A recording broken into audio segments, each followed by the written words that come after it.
Se você está começando agora a utilizar Python, certamente você já tentou instalar uma biblioteca e teve erro. Para você não ter mais erro durante a instalação, eu vou te mostrar o passo a passo de como você fazer a instalação.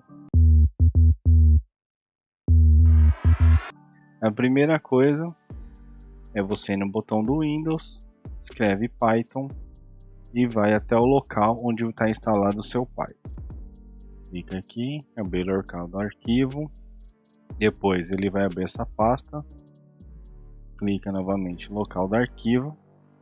Quando abrir essa pasta, você vem aqui na pasta script, você clica na barra superior, escreve cmd,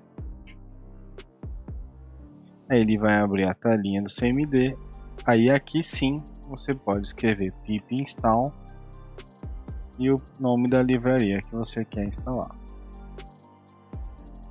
Como eu já tenho instalado, vai aparecer essa mensagem, mas para você certamente vai aparecer para você fazer a instalação.